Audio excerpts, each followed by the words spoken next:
Hello guys, welcome back to AJ N GPSC channel. आज इस video में testing of concrete for workability पढ़ेंगे। तो what is workability? Workability of concrete. तो workability is an important property of concrete in its stage. Workability in simple terms can be defined as the ease with which the concrete can be mixed, transported, placed, and compacted. The workability of concrete has also been defined as the amount of work required to place concrete and to compact it thoroughly. The workability is associated with the following four concepts. Workability ये होती है कि कोई भी concrete को easily mix कर सके, transport कर सके एंड कंपैक्शन कर सके। तो वर्केबिलिटी के 4 स्टेप है। इजी फ्लो कर सके, प्रिवेंशन ऑफ सेग्रेशन से बचा सके, सेग्रेशन होने से रोक सके, prevention of harshness and prevention of blending से भी रोक सके। ब्लेडिंग क्या होती है? सेग्रेशन क्या होता है कि कोई भी कंक्रीट में से पार्टिकल अलग हो जाता है, उसको क्या बोलेंगे? सेग्रेशन बोलेंगे। और ब्लेंडिंग, कोई भी कंक्रीट में से वाटर ऊपर आ जाना, उसको क्या बोलेंगे? ब्लेंडिंग बोलेंगे। एपरेटस है, first slump test apparatus, second compaction factor apparatus, third flow table and fourth VB consistometer. ये टेस्ट किया हुआ है, मोल्ड किया हुआ है। इस टेस्ट के बारे में पढ़ेंगे, कैसे इस मेजर किया हुआ है स्टेप से।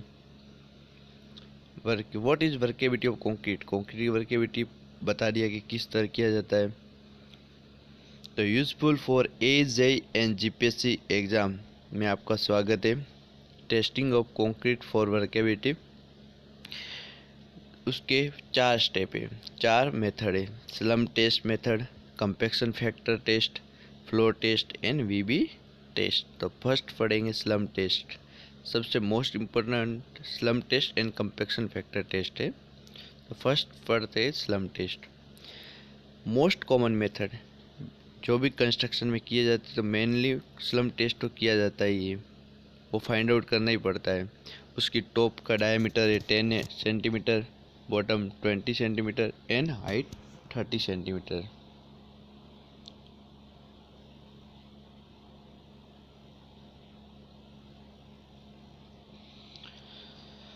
तो इसमें क्या करना है कि लेयर टू लेयर क्या करना है, कंक्रीट फिल करनी है और टेम्परिंग करते रहना है।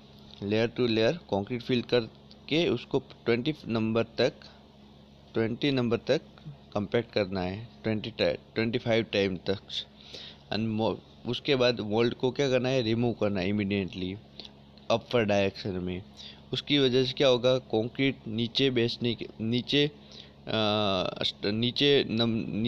डाउन डायरेक्शन में मूवमेंट करना स्टार्ट होगी। फिर पहले क्या करना है? एक सिलेंडर स्लम टेस्ट लेना है। स्लम टेस्ट में मसाला बना के उसमें फिल करना है 25 तक उसको फिल करने के बाद उसकी हाइट मेजर करनी। हाइट 30 सेंटीमीटर होगी, 30 सेंटीमीटर होगी। फिर उसको मोल्ड को क्या करना? निकालना है अपर डायरेक्शन में। अपर डायरेक्शन में क्या करना है? उसको बाहर खींचना है। उससे क्या होगा? कंक्रीट डाउनवर्ड डायरेक्शन में बैठना स्टार्ट होगी और उसकी हाइट मेजर करनी है। इसका बीच का जो डिफरेंस होगा, इनिशियल एंड फाइनल हाइट का जो डिफरेंस होगा, वो स्लम टेस्ट कहा जाएगा। उसकी जो वैल्यूज फाइंड आउट की जाएगी इस तरह। नेक्स्ट,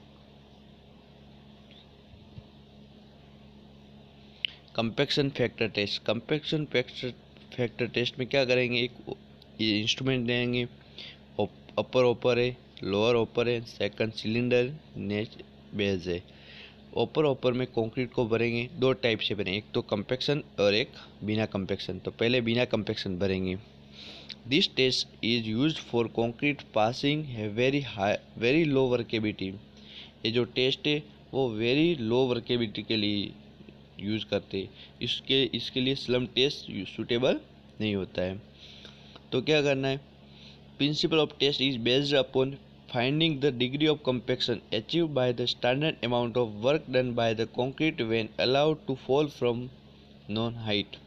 इस टेस्ट करने का मीन क्या है कि कोई भी कंक्रीट को कितनी हाइट से फॉल करेंगे तो वो सेग्रेशन नहीं होगा या उसमें कोई पार्टिकल अलग नहीं होगा। तो फर्स्ट ऑपर में क्या करना है, कंक्रीट मिक्स करना है, मिक्स करके उसमें फिल करना है। फिर क्या करना है, उस नीचे का ऑपर को खोलना है तो लोअर ऑपर में आएगा, उसको भी खोलना है तो सिलेंडर में आएगा। सिलेंडर में जितना वेट आएगा उसको क्या, जितना भी कंक्रीट आएगा उसका वेट करना है बिना कंपैक्ट किए हुए कंक्रीट का। वापस नेक्स्ट स्टेप में क्या करना है, वापस कंक्रीट भरना है, पर उसमें क्या कंपैक्शन करना है। कंपैक्शन करने के बाद उसके सेकंड लोअर में लाना है, सेकंड सिलेंडर में लाना है, फिर वापस उसका वेट करना है। तो this degree of compaction is represent in terms of compaction factor that represent the density ratio. तो उसमें क्या कंपैक्शन फैक्टर टेस्ट में क्या हो जाएगा कि weight of the partial compaction concrete जो पहले बिना कंपैक्ट किया हुआ, फिर upon weight of the fully compacted concrete, और इस तरह अपन कंपैक्शन फैक्टर टेस्ट निकालते हैं। मेनली एक एग्ज़ाम के लिए इम्पोर्टेंट है कि वेरी लो वर्केबिलिटी के लिए यूज होता है। ये कंपैक्शन फैक्टर क्या होता है, वेरी लो वर्केबिलिटी के लिए यूज होता है, और स्लम टेस्ट लो वर्केबिलिटी के लिए यूज होता है। नेक्स्ट, ये slump test and compaction factor test ये एग्ज़ाम में बार बार पूछा जाता है कि 25 स्लम टेस्ट 25 से कम हो तो वेरी लो के लिए, 25 से 50 तक हो तो लो के लिए, 50 से 100 तक हो मीडियम के लिए, 100 से 150 तक हो तो हाई के लिए, 150 से ऊपर हो तो वेरी हाई स्लम होता है। कंपैक्शन फैक्टर 0.78 से 80 तो वेरी लो, 0.80 से 0.87 लो, 0.92 से 0.935 मीडियम, 0.95 से 0.96 तो हाई। यहाँ पर 0.92 से 0.93 मतलब 94 तक ले लेते हैं। Use of concrete very low का जो वर्केबिलिटी हो तो रोड कंस्ट्रक्शन के लिए। रिमार्क क्या होगा, compaction factor test very low किसके लिए यूज होता है, कंपैक्शन फैक्टर टेस्ट लो, उसका यूज़ क्या होगा, लाइट कंस्ट्रक्शन के लिए, उसके लिए भी स्लम यूज़ करते हैं, मीडियम के लिए भी स्लम, हाई के लिए स्लम। वेरी हाई के लिए जो नेक्स्ट पढ़ेंगे पर यूज़ का होगा, मीडियम भी नॉर्मल कंस्ट्रक्शन के लिए, हाई भी वेरी कंस्ट्रक्शन के लिए, और वेरी हाई भी टर्माइट कंस्ट्रक्शन के लिए, एंड वेरी हाई जो फ्लो टेबल टेस्ट के लिए यूज होता है जो नेक्स्ट पढ़ेंगे। Third, flow table test. Flow table test में क्या करना है, तो this test is done for concrete having very high workability. इस टेस्ट से very high workability find out की जाती है। Consist of a circular table and moulded in form of frustum. इसमें क्या करना है, एक सर्कुलर टेबल लेना है, उसकी जो डाया होगा वो 17 सेंटीमीटर होगा, बॉटम डाया 25 सेंटीमीटर होगा, हाइट 12 सेंटीमीटर होगी। ये जो है मैप में लिखा हुआ है, सर्कुलर टेबल लिया हुआ है, ऊपर 17 नीचे 25 और हाइट कितनी है 12 सेंटीमीटर। इस मोल्ड में प्लेस करना है कंक्रीट को और फिल करना है 2 लेयर में। कितने लेयर में, 2 लेयर में फिल करना है। फिर क्या करना है, इमीडिएटली उसको लिफ्ट कराना है, लिफ्ट का टेबल पे, इस टेबल पे क्या करना है, लिफ्ट करना है इस मोल्ड को, इस सर्कुलर टेबल को इस पे क्या करना है, मूव कराना है। मूव कराने के बाद क्या होगा, कंक्रीट नीचे बेस नीचे जम जाएगी। नीचे जमने के बाद क्या होगा, उसमें इमीडिएटली, और इसकी हाइट कितनी होगी, कितनी हाइट से गिराना है, 12.5 mm, और कितने टाइम्स तक, 15 टाइम्स तक, 15 सेकंड में, 15 टाइम्स तक गिराना है इस मूवमेंट के द्वारा। स्प्रेड ऑफ कंक्रीट, उसकी वजह से क्या होगी, कंक्रीट स्प्रेड होना स्टार्ट होगी, और कि अलग अलग डायरेक्शन में।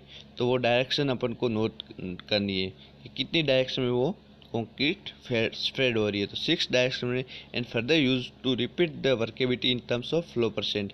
एंड वापस रिपीट करते रहेंगे ऐसे जब तक अपनी स्ट्रेंथ ना मिल जाए तब तक उस टेस्ट को करना है, मतलब वर्केबिलिटी ना मिल जाए तब तक।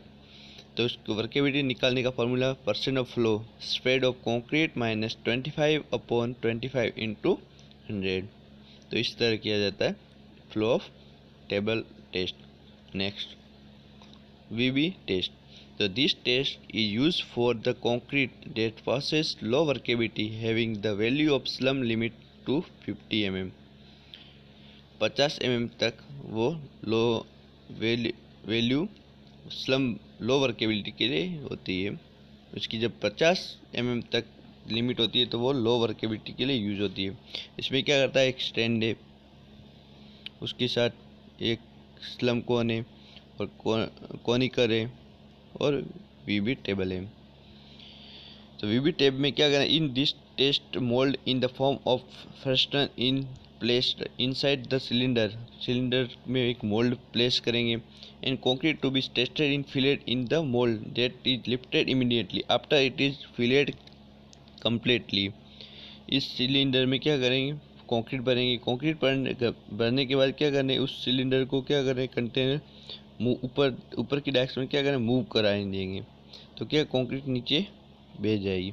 तो this cylinder is then subjected to vibration and the time required by the concrete to assume the cylinder shape is noted which is further use to represent the workability in terms of VB degree.